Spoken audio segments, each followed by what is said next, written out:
Olá, bando de mãozinho estudioso, bem-vindo a mais um LES, a sua lição da Escola Sabatina em áudio e em vídeo aqui no YouTube. Estamos no nosso terceiro trimestre de 2016 com o tema O Papel da Igreja na Comunidade. Estamos aqui nessa semana, primeira semana de estudo, Restauração de Todas as Coisas como tema.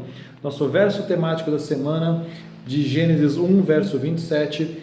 Criou Deus, pois, o homem à sua imagem. A imagem de Deus o criou, homem e mulher os criou, ok? Estamos aqui terça-feira, 28 de junho, e vamos começar nosso estudo. Vamos começar lendo Gênesis 3, versos 14 e 15, e tentar entender o que quis dizer Deus quando declarou a Satanás: porém inimizade entre você e a mulher, entre a sua descendência e o descendente dela. E que esperança podemos encontrar nessa passagem? Ok, será que tem alguma esperança? Então vamos ler versos 14 e 15 de Gênesis 3. Então o Senhor Deus disse à serpente: visto que isso fizeste, maldita és entre todos os animais domésticos, e o és entre todos os animais selváticos. Rastejarás sobre o teu ventre e comerás pó todos os dias da sua vida. Porém, inimizade entre ti e a mulher, entre a tua descendência e o seu descendente. Este te ferirá a cabeça e tu lhe ferirás o calcanhar. Bem, uma primeira coisa aqui que a gente tem que entender é que Deus realmente não estava falando só com a serpente. Existiam consequências ali, uma certa forma visíveis para acontecerem, mas que estava dando a verdade era uma profecia já falando sobre Satanás. Falando que colocar a inimizade entre ele e a mulher. A mulher, a gente sabe hoje, talvez, não sei como eles interpretaram a profecia, mas que Deus faz essa analogia de um casamento. E do casamento, a mulher sempre esperando um noivo, certo? E ali a gente tem o quê? Que é a inimizade, na verdade, entre a mulher, a esposa de Cristo, e Cristo como noivo. Uma analogia ali, né? Uma metáfora que ele faz. Então a gente sabe dessa metáfora, que Deus usa inclusive outros trechos da Bíblia, a gente tem esse mesmo tipo de metáfora. Então o que a gente sabe é que é uma inimizade entre aquele povo escolhido de Deus e Satanás, até que o noivo venha para desposá-la. A gente sabe que isso aí na verdade era uma promessa, de certa forma, ali feita na hora, já dizendo, olha, virá o noivo, virá aquele que te resgatará desse problema.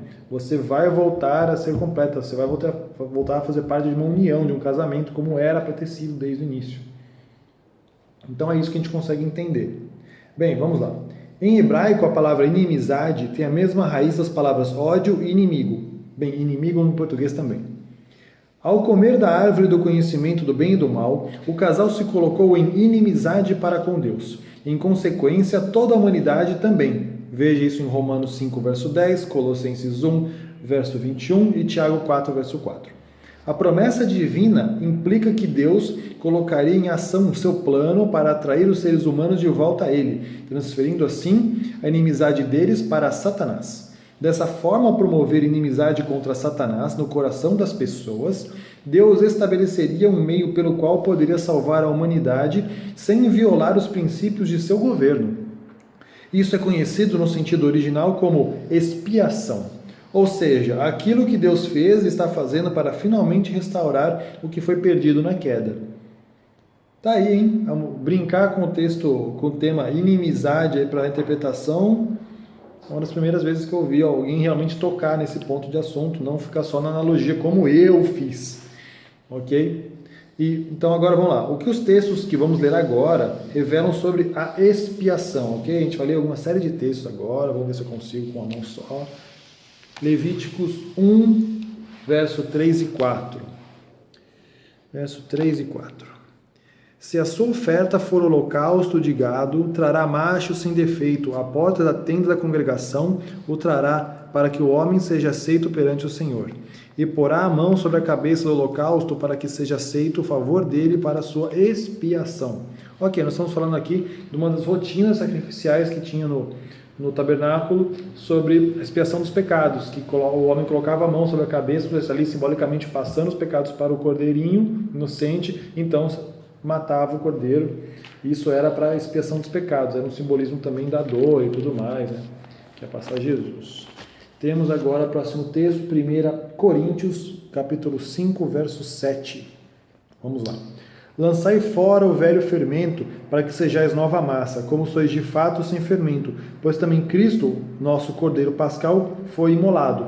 Novamente, então, ali você tem, precisamos da expiação. Como faz a expiação? A expiação através do Cordeiro que era morto. Então, Cristo aqui é o nosso Cordeiro que é morto. Então, a promessa feita lá da inimizade, então, expiação, é o Cordeiro, já foi para Jesus, mas tem mais um verso, que está em 1 João.